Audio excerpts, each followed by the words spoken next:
Hello, everyone. It is 2 o'clock, so that means we're going to go ahead and get started in learning how to go further with Excel, focusing specifically on advanced functions and charts. Thank you guys so much for joining. I know we have a couple more people joining in for today's session, but we're just going to go ahead and get started. And this is being recorded for you guys to go ahead and view later on. All right, so I'm going to go ahead and just go through our engagement deck. As you guys know, if you have attended any of our other sessions, we are currently here in a meeting environment. You do have the capability to go ahead and post any questions you have during today's session in the chat. If you do want to raise your hand, please go ahead and use the raise your hand feature. Oops, sorry about that. Please go ahead and use the raise your hand feature to let my moderator know that you guys would like to go ahead and ask a question live. Again, you are more than welcome to go ahead and do that. I apologize. I'm not sure why it keeps clicking over. Um, but you're more than welcome to go ahead again and raise your hand to go ahead and ask a question live.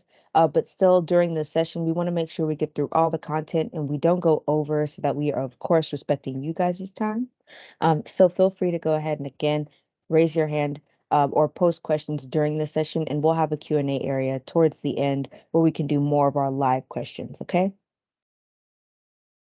But I do have my lovely moderator Jamila here, who is going to be again moderating that Q&A, so that she can go ahead and again see if there are any questions, any times that I need to stop, or if you guys are having any issues with following along, she'll go ahead and let me know. One thing that I want to make sure that you guys have down here in the chat, and I'm going to go ahead and post that here. 1 second. It's going to be the workbook for you guys to be able to follow along with today's session. Of course, being able to watch this and review this in a recording and follow along on your own time is available for you. But it's always, again, for me, when I'm learning something, it's always better for me to be able to follow along with the session. So I'm going to go ahead and provide that workbook for you. Again, when you are looking at the workbooks that we'll be using today, it's going to be the one for advanced functions and charts. Okay, so I'm posting that here in the not the Q&A, but the chat. So feel free to go ahead and access that. But my name is Gabrielle, and I'll be your trainer for today. All right. And if we could just at the beginning of the session, as we're going through, keep mics muted, and then again raising your hand when you do have a question. We would very much prefer that. But again, you guys are welcome to ask any questions during today's session. But here's our agenda for today. We will be getting a little further with Excel, right? This session is meant to be an intermediate course where we will go further learning to format spreadsheets and work with data. If you have not done any of our getting started sessions, right, or you are not familiar with the Excel platform, this session may not be for you. We just want to make sure that we are managing your expectations going into this session. So if you've never used Excel before, again, you may want to go ahead and review the recording from the getting started with Excel session that we've had previously, before you go ahead and review this training or follow along. Okay. But this is what we'll be doing. Again, analyzing that data with advanced functions. We'll learn how to create and format some charts. We'll look at importing and exporting functions, and then looking at how we can go ahead and use some of these accessibility features within Excel to make it more accessible for those who may have any other kind of learning ability or visual or hearing ability. All right, so Excel learns your patterns, organizing your data to save you time. You can easily create tables in your spreadsheets and use modern functions. With new charts and graphs, Excel helps you to present your data in compelling ways. You can easily create forecasts, predict trends with just a click. And you can share your workbook with others and always work on the latest version of real-time collaboration to get work done faster. You should have received, again, that workbook via email. However, if you have not, again, you can go ahead and click the link in the chat to go ahead and access the workbook for today. Again, we are accessing the workbook for advanced functions and charts. All right, so I see we've got a couple more people joining in here. I'll go ahead and stay here just so that I'm sure that you are able to go ahead and access the workbook here. Um, I'll give you guys a couple minutes when you guys are ready and have the workbook open, go ahead and give me a thumbs up, or you can go ahead and put a 1 or 2 in the chat. And while we are waiting, right, I want to go ahead and see what advanced functions you are currently familiar with. Okay, and you can go ahead and put that in the chat, and we can kind of gauge, where you guys' levels at right now. Okay, so go ahead and feel free to put that in the chat while we're waiting for everyone to access that workbook.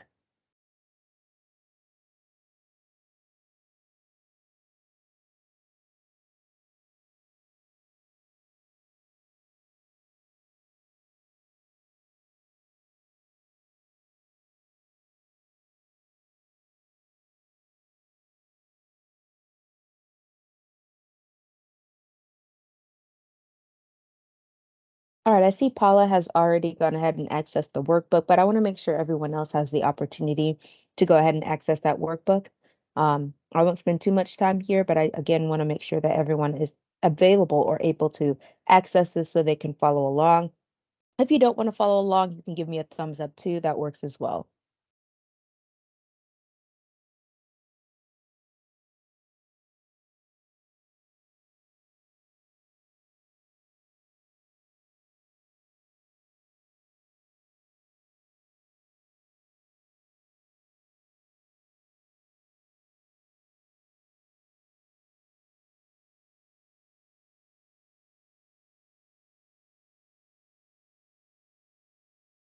All right, perfect. So I got one more thumbs up. So, oh, yep, good to go. Perfect. So I'll go ahead and switch over to our environment for today.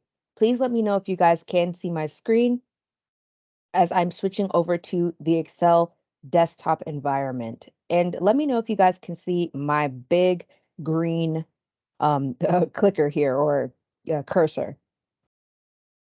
Hey, Gabby, we can see your screen okay and your green cursor. Perfect, perfect. Okay, it will of course switch once we get into the actual environment here. Clicking on cells, you'll see, of course, that big plus symbol for when we're clicking on cells.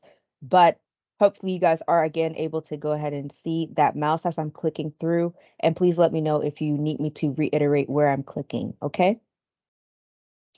All right, but the first couple of functions we're going to go over are going to be the logic function. So we'll first start off here, right here in the logic tab.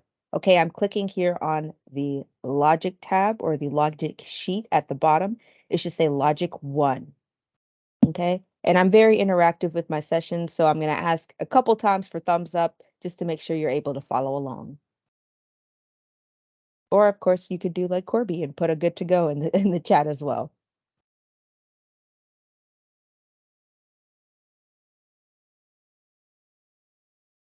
All right. And of course, I always take silence as a I'm good to go. um, but please let me know again if you guys do need me to slow down or to reiterate something. All right. But when we're first looking here in the logic tab, right, the first thing I want to go over is this Sigma button here in the home option. I do have my ribbon here collapsed, right? So if you don't have it collapsed, of course, you can choose to collapse it. I'm only showing my tabs right now just so that you guys can see everything that's happening on screen. But here in the home tab, right, you'll see that we have this Sigma icon right here. Okay, it's going to be in the editing area. And this allows for, um, if I want, let's say, for example, a sum total of, let's say, the count that I have here, right? For the number of products for Gizmo for the different associates. I could go ahead and click in the cell here at the bottom, come back to home, and click on the Sigma option, and it'll give me a quick function or the sum function and add that in here, grabbing all of the data here from this range. And then when I click enter, it'll give me that total down at the bottom, if you can see that. It's right here. I know my big plus sign is covering it. But again, when you come to the home tab, go to editing, right here, and then go to the Sigma tab. You can, of course, just quickly go ahead and get a sum, or they do have some other options and functions you can use here. For example, again, you have average, count numbers, so we can count the total number of products for Gizmo, the max amount of products sold, right, for Gizmo, the minimum, and so forth. And there are more functions that are accessible here. But this is how you can quickly access some of those functions instead of just going to the formulas tab. Okay. All right. All right, so the next thing I want to go ahead and do is I'm going to delete the entry here, and we'll go ahead. Actually, I'll keep my ribbon up since we'll be using it up a couple of times throughout this session. But please let me know if you guys cannot, if you need me to zoom out or zoom in or anything like that. Okay. All right, but the next thing I'm going to do here is I'm going to actually delete the entry in F3. So remember the name of the cell, right, is going to be where the column and the row intersect. So here I am in F3. And what I'll do is I'm going to delete this. We're going to be using the AND function here first. Right, so again, we're still in Logic 1 sheet, and we're going to be going over a couple of different functions, right? Every condition must be true to have a result to be true. That's what that AND function is, right? So we're going to go ahead and rebuild this from scratch. It is at the bottom if you do get lost, right? So we have the AND function here, the OR function down at the bottom, if and ifs. All right, but we're going to create this from scratch, right? So as if you were creating it on your own. To do this, we're going to use the option of the insert function button. Right here, I'm clicking on this insert function button. It's next to the cancel and the accept or enter option here on your formula bar. So when I click this option, this gives us an easy way for us to go ahead, and please let me know if you guys can see this pop-up that pulled up that says insert function. Can they see that, Jamila? Yes. Perfect. Yep. Okay, perfect. Thank you. So this is where I can start off by inserting a function if I don't know it from scratch, right? So I can go ahead and search, type in a brief description of which function I want or a keyword. And the one that we'll be using is AND. So there it goes. It pulls this up here and even gives us a description of what it is, right? So, and even spells it out for us how this function will be typed out or used, right? So it checks whether all agreements are true and enters true if all agreements are true. Okay, so we'll go ahead and click go. I'm clicking go here. And that'll, of course, go ahead and pull up the rest of those functions. And then I can go ahead and click OK. So the first thing that I'll type in here at the top is going to be the first logical statement, right?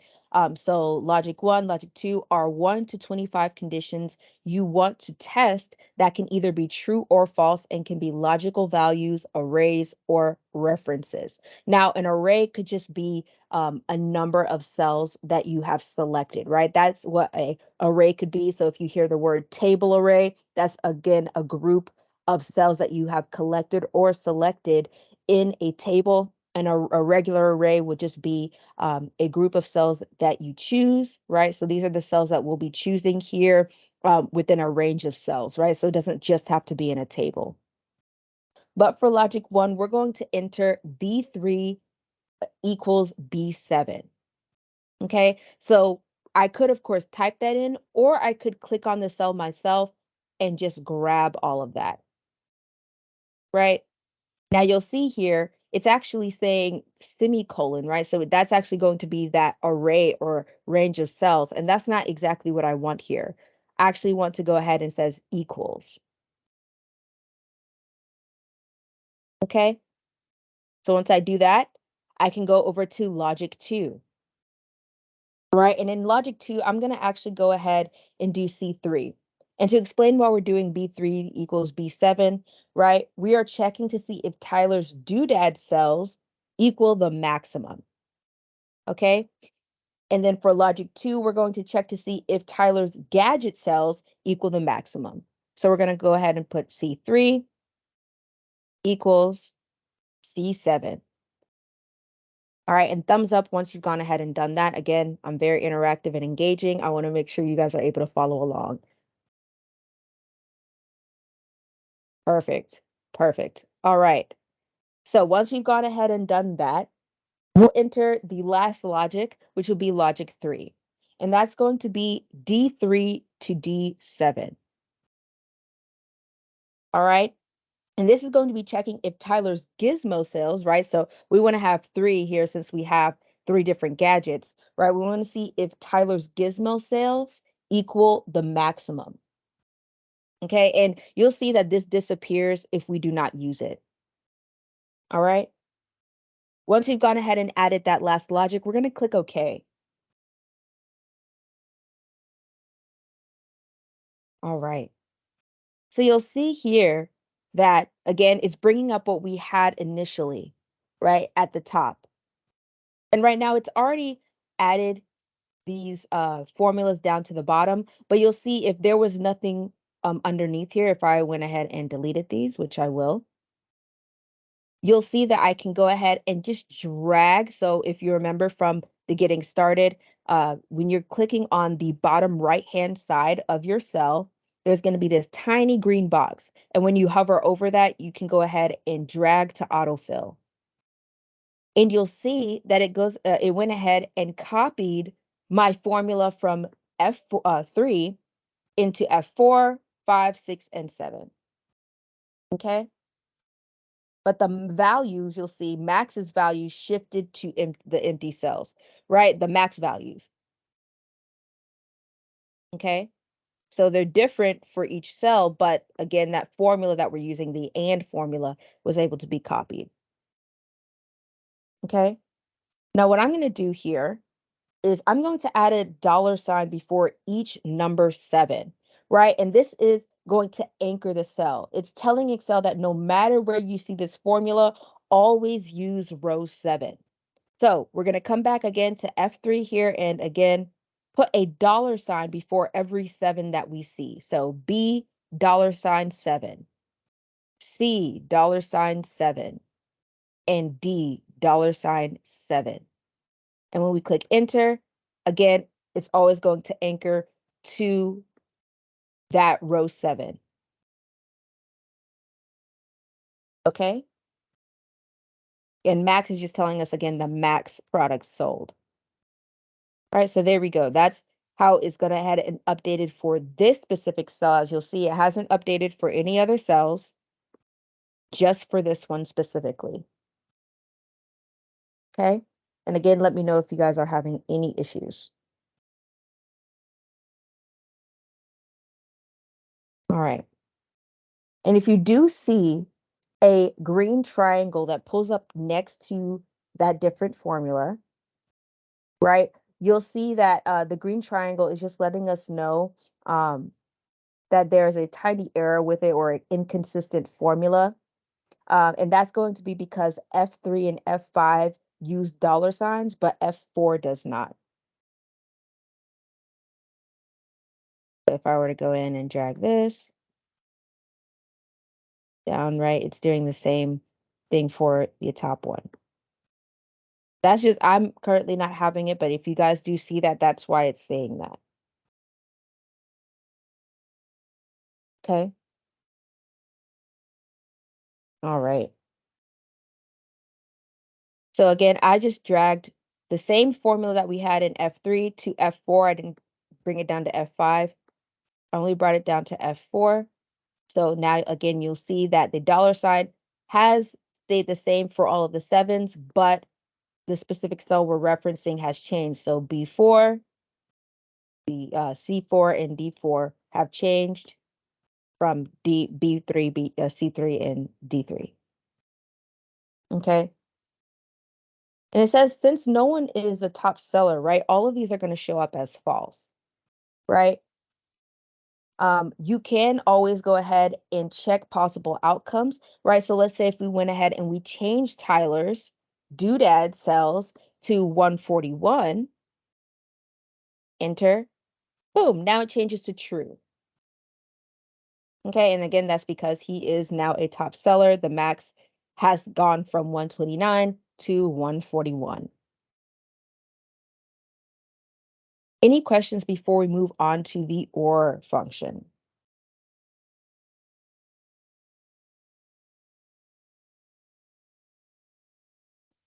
All right, I'm gonna take that as a no.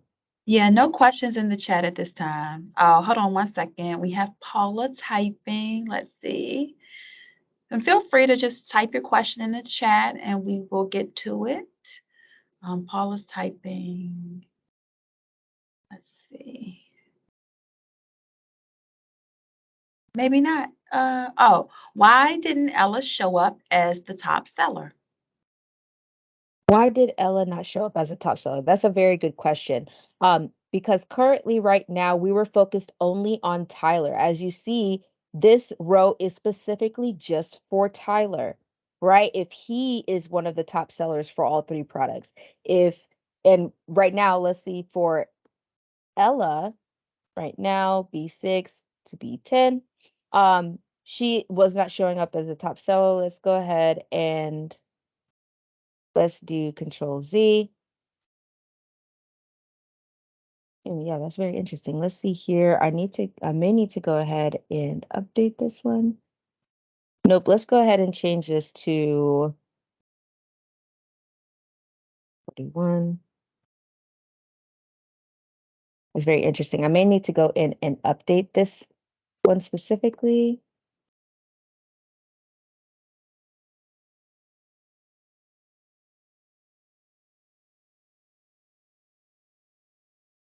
Let's see if I copy this down.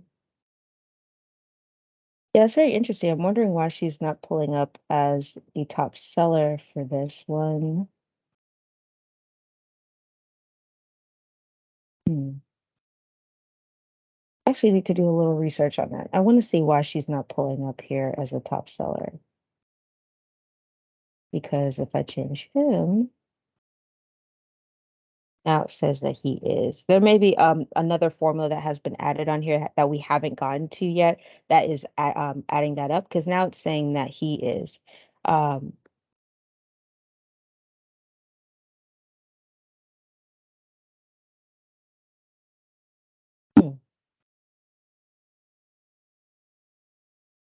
B3 to B6. Yeah, that should be in there. Uh-huh. Hey, Gabby, you have a comment that says it returns true if they are top for all products. Ah, yes, there we go. Thank you so much. I really appreciate that. I was like, what am I missing here? Thank you so much. So, for example, if I were to change this now to 96 and 62, or let's say 70, we'll just make it 70, 100. Now you'll see that she's true. Thank you for that. I got so lost for a second. Yes, thank you for giving that back giving that feedback back there. You'll see that yes, now that she's the top seller for all three products. There we go. Says it right there, right in my face.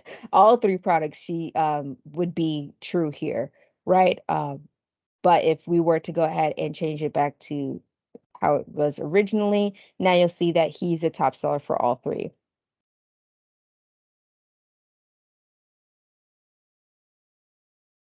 Right. And then right now, no one is a top seller right now. Some people are selling more than others and less in other areas as well.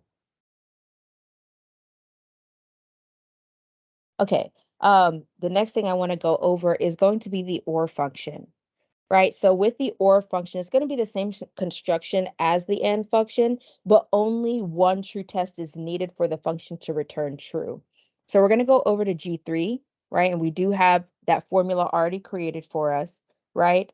And I can go into insert function, and you'll see how it's already been set up. So we still got that logic 1, logic 2, and logical 3, right?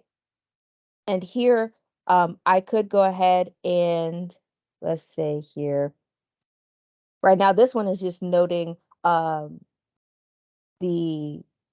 yeah, it's basically the same thing right now, right? So it's only doing one true test, right? So for logic 1, it's showing false. Logic, mhm, okay. Um, Right. So again, it's saying here that it's checking whether any of the arguments are true and returns true or false. Uh, returns false only if arguments are false. So for this one, let's go ahead and yeah, you'll see here that both true or false are seen, and no additional tests are going to be needed for this, right? As opposed to when we went back here, when we go to insert function, right? It's going to only show it returns true if all arguments are true. So the argument is for, again, what was stated before, that all three products he was the top seller in all three products. That's the only way he's going to show up as true, right? But for this one, again, it's only one argument that needs to be true. So for any product right now, Tyler is the top. So let's go ahead and change this to 90, and we'll just do 61. Okay. So right now, it should go ahead and say that Tyler is not the top seller for any product. Let's make sure that my function is correct in here. Logical statement should be, yep, B3 equals B7, B3 equals B7. C3 equals C $7. And D3 equals D $7. So it should bring back that for any product he is not the top seller. Oh, right, I haven't changed it. Let's make it like 60 here, and he's still top there. And then 30. There we go. Now it changes to false. My numbers were just incorrect. But there you go. You'll see now it's false because he's not a top for any product. But if I change this back to 89, now it says true because he's at least selling top in gadget. Okay. Now we're going to go over to the if statement here. Okay. Um, this again is kind of similar to and or, but with the option to show different results for true and false, right? So we're going to go ahead and click H3, right? And it's not, there is a formula you see in here, right? But there's no actual data coming back, right? And this is going to test to see if Tyler sold the most doodads. If he did not, then nothing would come back. So we'll go ahead and go into insert function, right? So it's saying B3 equals B anchor 7. So we're always checking for our max, right? So it says the value, if it is true, it will enter the word doodad. And this is coming from B $2. So it'll always reference B2, the name of our product here at the top. If it is false, it's going to come back as nothing, right? And the way that you go ahead and put nothing, you wouldn't want to leave this empty. What you'd want to go ahead and have is just the two quotation marks to have it come back as an empty cell. But of course, there's still data coming from that, right? So, because for example, if I click 0, you'll see it comes back as false. That's not what we want. We want it to still come back with an empty cell. So again, we put in the two quotations and click OK. Now it comes back with nothing. Okay. So let's say again, we'll test this. Again, you always want to make sure and test. This is, my apologies, that this is correct, right? So let's go ahead and change doodad to, we'll bring her back to, let's say 80. And we'll make Tyler 141. You'll see, there you go. He is now selling the most doodad. Okay. Now we're going to go to the if function. So we just did if, right? Now we're going to go to if. So any product only getting one, right? So this is kind of going to combine multiple if functions into one function. If the first condition is false, the second one will be tested and so forth. So as soon as any conditions are a test for true, Excel will stop and does no further tests. So how do we go ahead and build this out? We'll come back to I3, right? And let's go ahead and click on the insert function tool. and you'll see the logical test 1. So it says it's noting that Mary and Alex have an NA, right? When we come down here. Well, right now, I think I've made some changes right now. So Mary has a gizmo in here, right? But Alex and Ella have an NA, right? Because they are not top sellers at all. Even though the conditional formatting here is showing that they are, right? If we were to take away, the colors here, you'll see that they are not selling the top in anything. Okay.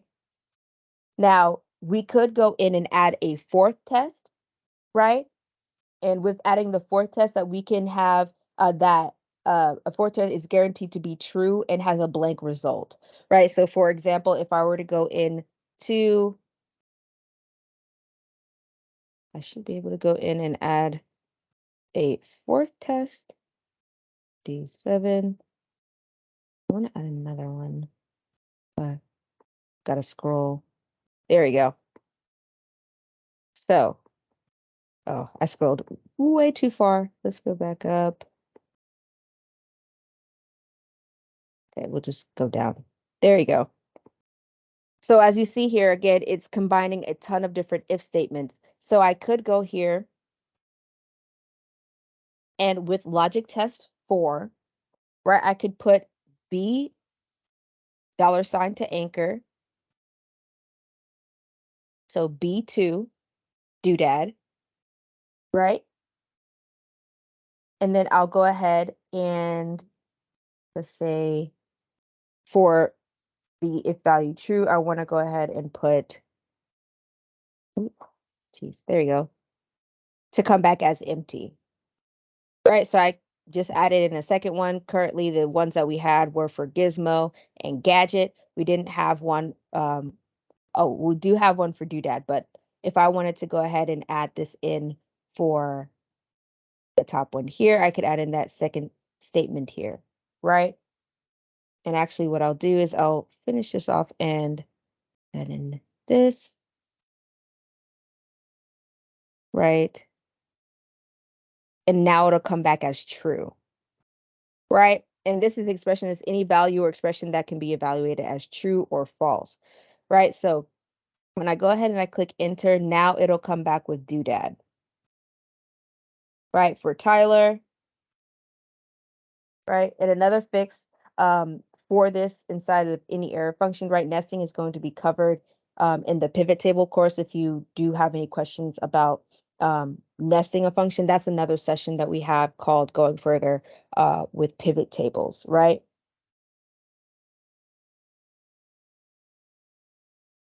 But that's just an optional fix, and that's just again, just so that you can be guaranteed that the statement is true and then has a blank result. It's coming back with doodad right now. But let's go ahead and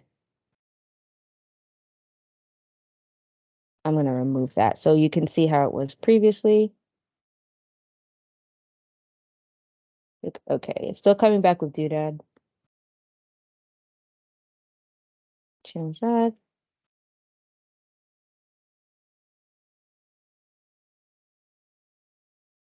To again, it's because I have made some changes to the numbers here. So let's say if I were to change Tyler back to 69. Oh, geez. What to do? Let me come out of here real quick. Let's change this back to 69. And again, I'll bring him down a couple numbers. And instead of having that NA, we could go ahead and change that. And there's goes that for we're talking about. So if you have any inconsistencies, you can manage that. But we're going to come back into our function. And I'm going to add that fourth logical statement. And this is not necessary. I'm just adding it in so that it comes at empty instead of true.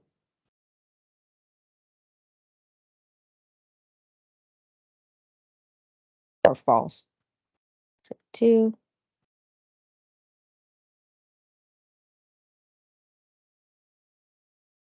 Okay. And then again, I'll just put in the 2 slashes, so if the value is true, it come back empty. There you go. Okay. Now it doesn't show doodad like we saw before. All right, please let me know if I need to slow down or if you would like me to reiterate something, or do we have any questions? Hey, Gabby, just one comment. It says I have a name error, hashtag name question mark error on all my column. Is that I? Can you Okay. help with that? Any name errors? So I initially saw that come up as well when I was first creating this. So when I went up to the top, right, because it's saying that it doesn't have a name for a cell, right? That if you are typing, and please let me know, you can come off mic as well to let me know if you are um, what you actually have here in your logical statement, because it, as you'll see, it's showing up for me here because that's B is not just the name of a cell here, right? So once I type in the full function, or a full logical statement, then it comes back correct. Feel free to come on mic if you would need, if you would like to.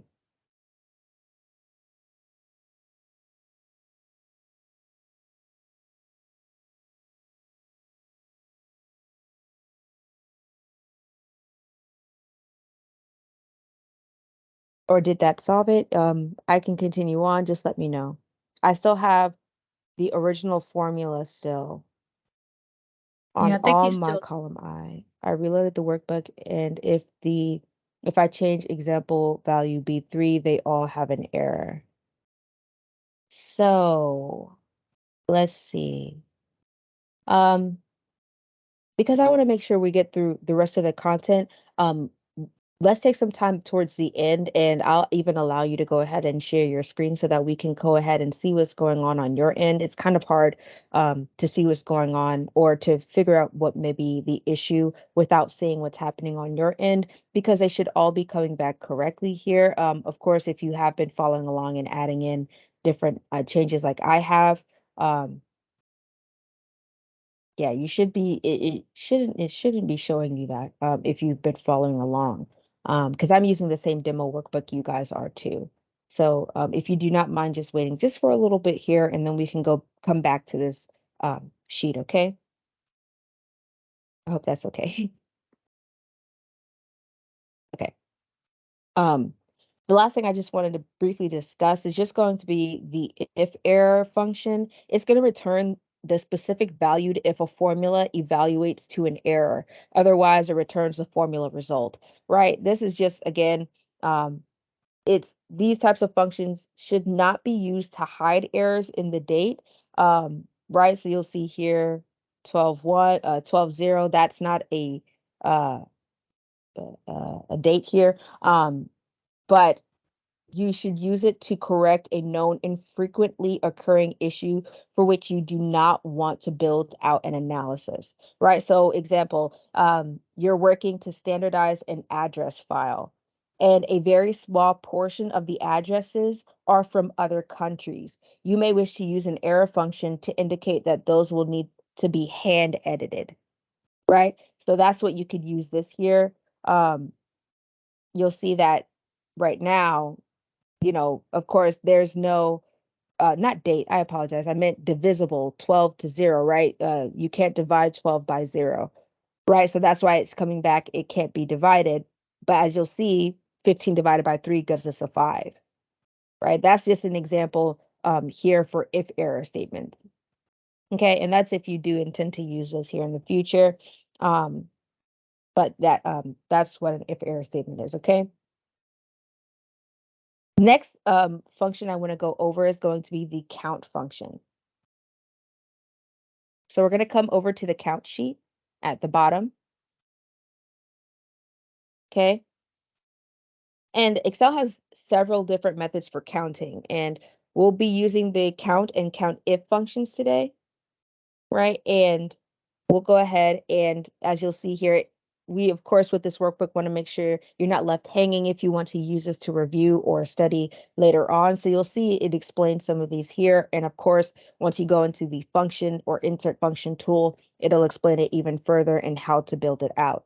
But count, right, is going to count the number of cells in a range that contains numbers, right? So we'll see, for example, here, we've got 10 widgets, right? Or 10 totals of widgets, right? So we'll come down here and you'll see that the count equals 10, right? So that's what you could use that for. Again, you do have count here at the top. If you want to just quickly, using the Sigma tool, quickly go ahead and get a total of the number of widgets or a number of totals we have here. Now, count if is going to count the values that meet a specific condition. And we'll look at that one here in a second. But again, let's say if we wanted to build this from scratch. And again, it is right there on the right if you ever get lost. We'll do insert function. We'll type in count here. Click go, or you can click enter. And then you'll find count, and you'll see there's a ton of different count ones that you can use, right? Like count A, count blank, count ifs as well. But we're just focusing on count for now. Right, and it says, again, counting that number of cells in a range with numbers, it'll go ahead and count all the different values. We'll click OK, and then we'll choose which value we are searching for, right? We're only going to be using, we don't have a ton of different columns here, so we're really just going to focus on that one column, B2 to range B11, right? So you can, of course, go ahead and drag this. It's not saying equal. So once we do that, we can click OK, and it gives us back the number 10. Okay. Now we're going to go ahead and go to B14 or B13. And we're going to, yeah, because there's nothing in B14. We're going to delete the function here and build count if from scratch. Right, so again, count if is going to count the values that meet a specific condition. So let's go ahead and do the insert function tool. Again, we'll put in the keyword count if. Click OK. And now we're going to choose our range, just like we did before. B11, or actually B1 to B11. Okay?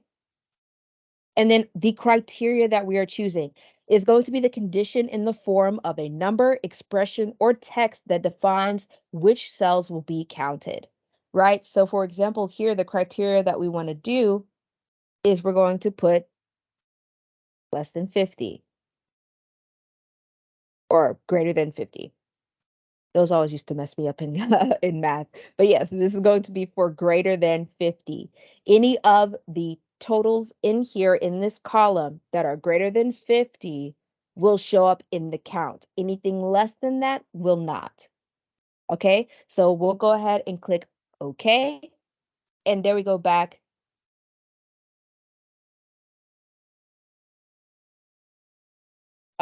My apologies. Then we'll go back here and you'll see that it gave us back that answer of 8.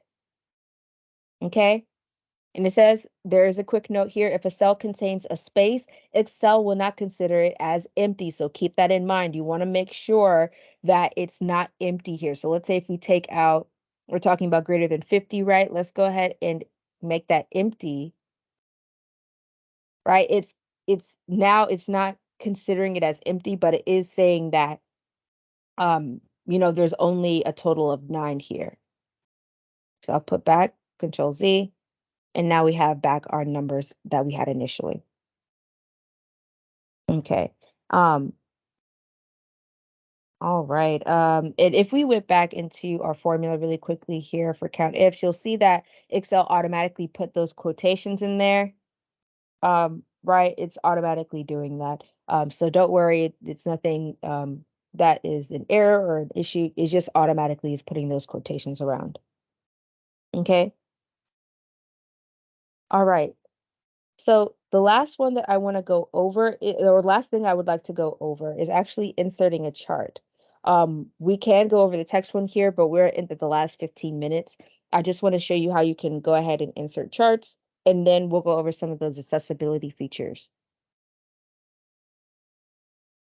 So, for example, let's say we're going to use this data here for charts. We're again down at the bottom sheet called chart. Okay.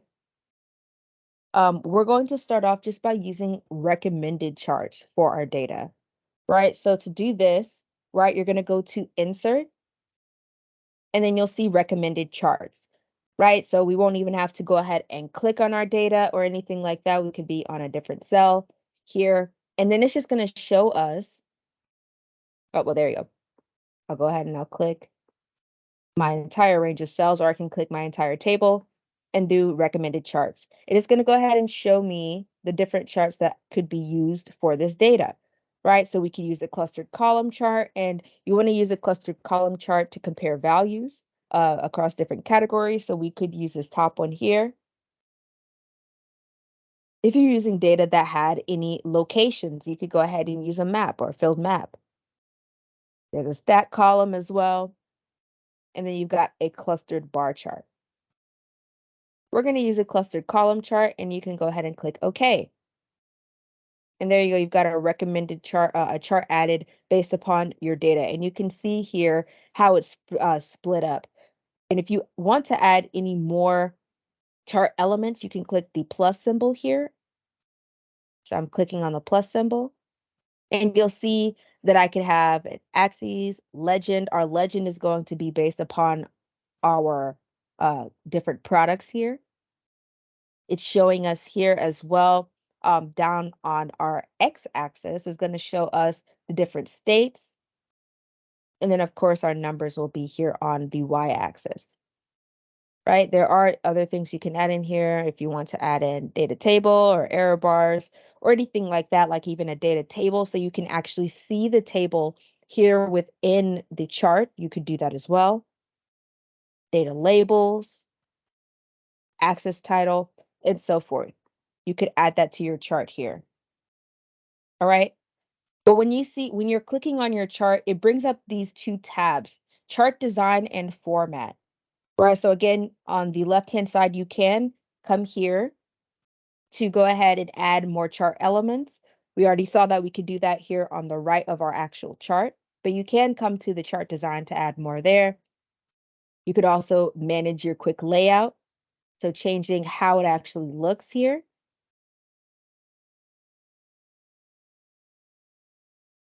You could change your colors, right? So what's your theme for this, right? But there's a lot of different things that you can do here within this environment. The next thing that you can go over to is going to be chart properties, right? Or your formatting area. You could format this a bit more. You can change the chart area, chart title, managing what specific part of your chart you want to manage.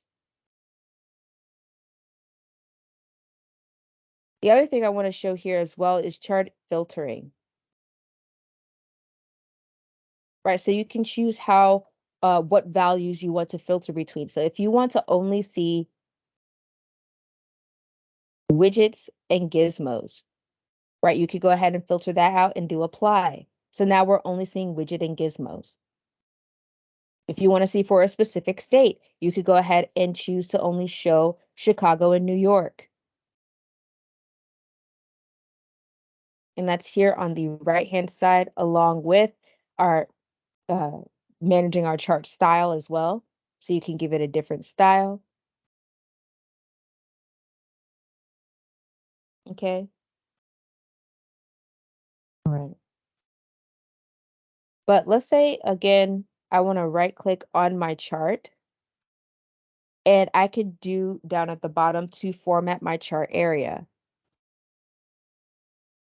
All right. And then it brings up some other options we have available, like our fill. So if you wanted to have a fill, right, a pattern fill, you can manage what kind of pattern you want in there. Me personally, I feel like it's a lot to look at there, but you could choose to have a solid fill and give it a different background color. So gray if you would like that as well. Manage the transparency, along with the border.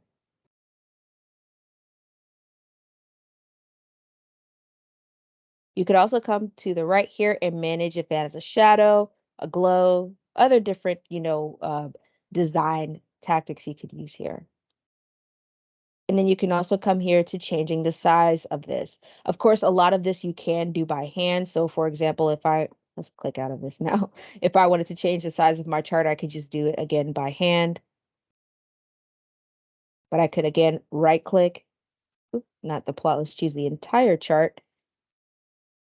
Down to the bottom, I'm clicking on Format Chart Area. And then again, come here to manage the scale size, height, width, scale height, scale width. And then there are other properties I can manage as well. So whether or not I want this to move or size with the cells. Let's say if I change the size of my G column or the size of my row 6, right? I can choose whether or not that moves along with the cells. If I don't want it to move, I could do that here, or I want it to move, but I don't want it to size with the cells. If I don't want it to move or size, I could do that here. And I can have it where you could print off this object so that it's actually printed on the page when I'm printing out this worksheet. I can have it locked in place, or I could have it move. And I can have it lock the text as well. And then you have your text options that are separate from just your chart options. Okay, and then again, you can break it down between the entire chart or the chart title, the axis, the legend, and so forth. So that's how you could go ahead and create a recommended chart from your data, but you can, of course, go ahead and design your chart based upon the however you would like to. So if you go back, you highlight your range of cells in your data, and then you go ahead and choose what kind of chart you would like to use here. A recommended chart is great because it's going to, again, analyze the data that you have selected and choose what's best to showcase the data that you've chosen. Okay. The last thing I'm going to go over again, or the last few things before we wrap up here, is going to be, importing or exporting data, right? So when I want to export this out, let's say if I want to print it off to PDF, I'll go to the File tab and I would click Print. Please let me know if you guys can see this. But there you go. Remember, we did have it set up for to print our chart here on the sheet, right? And I can choose to have it print to PDF. That's what I have set up here. Or if I, of course, want to have it print to a separate printer, I could do that. I could fax. I could also go ahead and have this printed out to my OneNote notebook, right? So that it's saved within, my different pages or sections within a notebook if I need that. But again, you can always print just to a regular printer. But when I do print to PDF and I click print, we'll go ahead and you'll see this give up the opportunity to go ahead and, based on my sensitivity level, if I do not have one or if I do have one, to go ahead and choose whether or not to have it saved as a copy securely or just continue to print it unprotected. And I could give a justification. I'm just going to go ahead and make sure that it's securely saved, and I can have it saved to my OneDrive. Let's go ahead and do that, or I can have it saved to a SharePoint site, and I can go in and rename this. Right, so we can go ahead and call this chart and functions. And there you go, I can have it saved that way. Or again, going in and doing print to PDF. And without the protection, I'll just say NA, continue. And then it brings up my file explorer, and now it'll save as a PDF. So initially when I was saving it was saving as a workbook. This here is saving as a PDF, and I can have it saved to my desktop, to my downloads, wherever I want to have it saved locally on my computer as a PDF. Can you guys see that pop up of my file explorer? Were they able to see that, Jamila? Yep, I can see it. Perfect. Uh-huh. Okay. but that's how you could save it as a PDF. That's one way to go ahead and export. If you want to export it as a CSV file, you can go to File, Export, and then have it saved. There's also the option PDF or XPS, or you'll choose Change File Type, and then you'll see there goes the comma delimited option or the CSV file. Okay. Now, if I want to import a file, right, I would go to the open area here, and then I could choose to browse.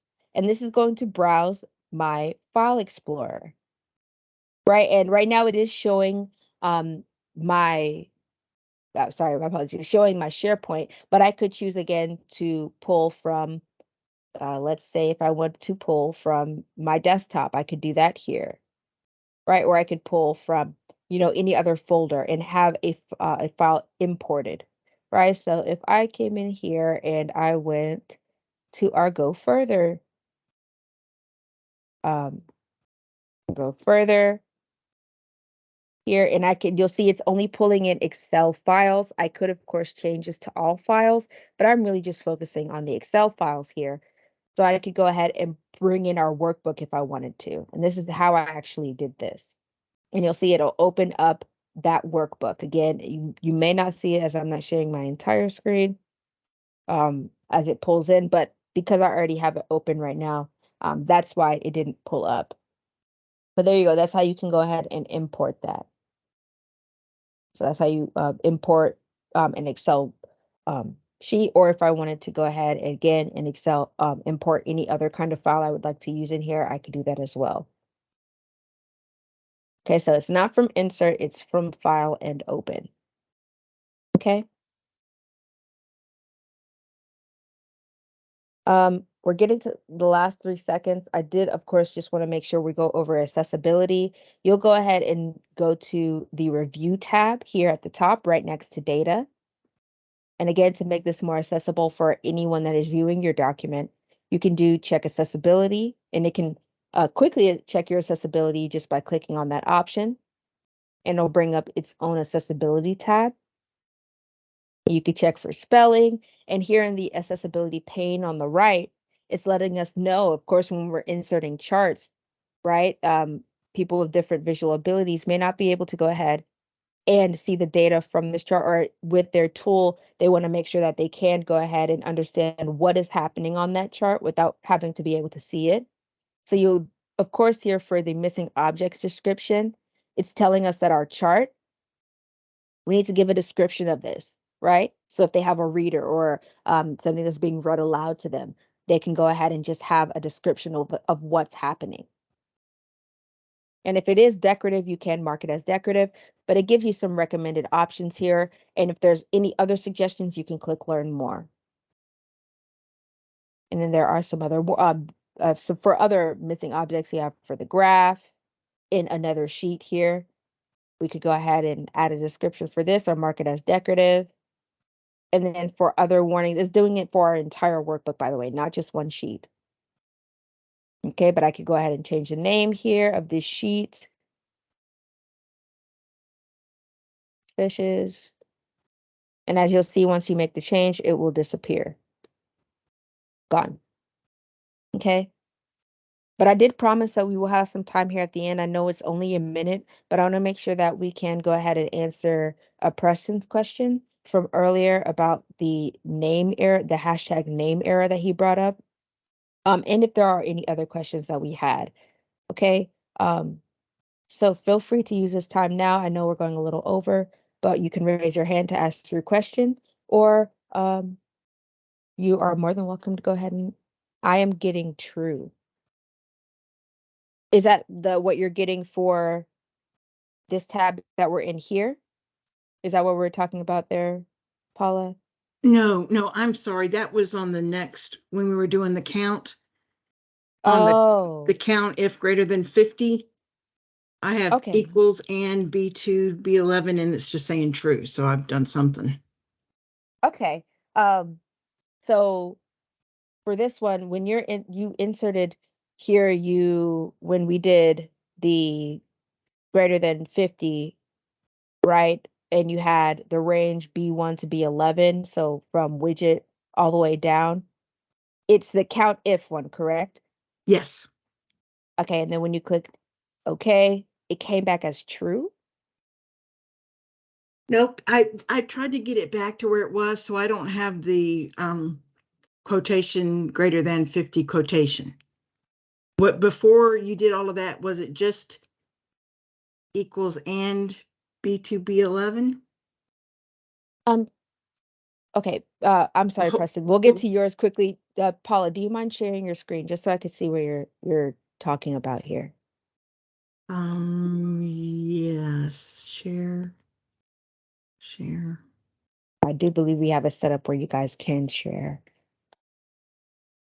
Or if not, feel free to put in, if you know how to do a screenshot, so doing Shift Windows S, you can put a screenshot of what you're seeing in the chat as well. Oh, goodness. Why don't I you go to know. Preston, because it's going to take me a second.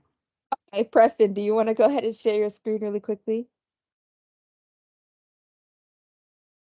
If you can. I believe you guys should be able to. And if not, I'll go ahead. Oh, yeah, perfect. Preston can share his screen. Okay, so let's go back to the Logic 1 sheet. And it looks like you guys are using a bit of an older version of Excel too. So when you went to, right, we were in the last one. Right, so let's go over to I3. Oh yeah, you got something at the front that's not correct. So when you click on insert function, right there next to your formula bar, insert function. Let's see here. I'm sorry if I didn't explain that well. So you see the check mark there. There you go. Insert function. Let's see here. I don't believe that correct function is in. Click cancel and click delete. We're gonna remove. Yeah, so click out of that first. We're gonna remove that entire one. So go into clicking insert function next to the formula bar. And right, do count if.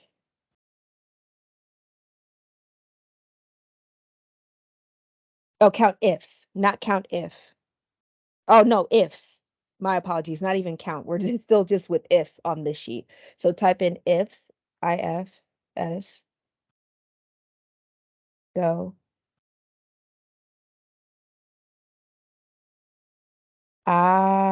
Click.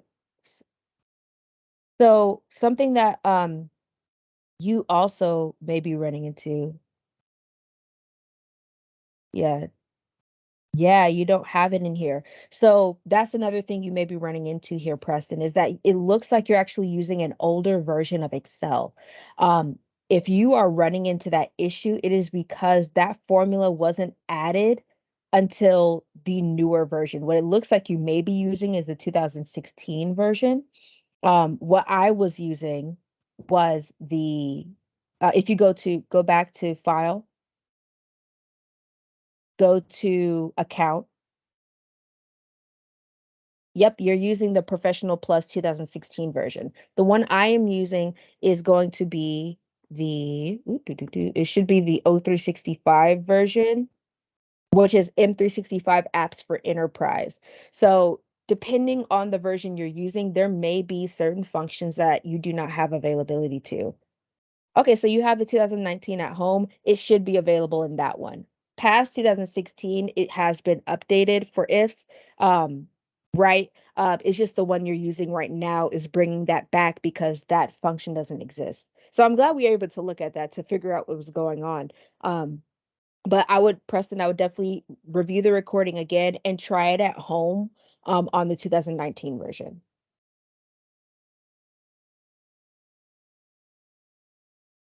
All right, perfect. Paula, did you want to share your screen really quickly?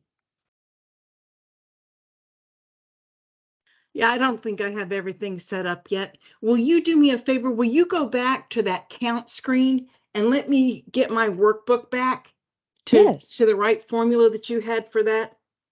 absolutely. So I'll go home. And then I think after that, I'll be good. I just don't know what I've Okay. done. Okay. Now, I don't know why I have B. So I'm gonna go. And making sure it's the function count equals count if parentheses B1, so widget, all the way down to 77. Count F and B1 to B11. Whoops.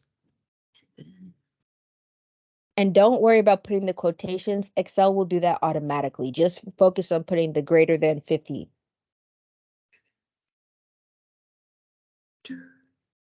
there's a problem with this formula. Well, yeah, the problem is me. B1, B11 greater than 50. And I have put the comma in, right? Yes, you can put the comma in yourself. And if you're just using the insert function option here, you wouldn't even have to do that. You could just put in greater than 50. I'm gonna So you'll try choose this. your range here. You'll come here to the top, do range, grab all of this. Well, it was already in there, so let me delete that. So again, B1 to B11, criteria greater than 50. And again, we're using the count if statement and then clicking OK. And it should come back with 8. Now, are you also using a 2016 version right now? If I'm not sure, but I have taken up way more of your time than I'm worth. I've got this now and I will work on it. I'll get it to work. Okay. I'll go back Okay. and listen to, yeah, because I mean, it's just something I've done. Gotcha. Okay. All right. Well, feel free again to reach. I believe Brittany is you guys' point of contact. Feel free to reach out to her with any other questions and support after this. Okay. Yes, thank you so much. Thank you. Absolutely. I hope you guys have a wonderful rest of your day. Thanks, you too. Also, everyone, before hanging up, I did put a survey link in the chat. That survey will help us to evaluate our presentation and training for today. We strive for all 10s. We hope that we were able to produce a session that you were satisfied with. But any feedback or comments or suggestions, please feel free to add that at the end of the survey. But again, thank you so much for your time and attention. And if you can just take a few moments to complete that survey, it will be greatly appreciated. All right. Have a great rest of the day. Thank you guys. Bye, everyone.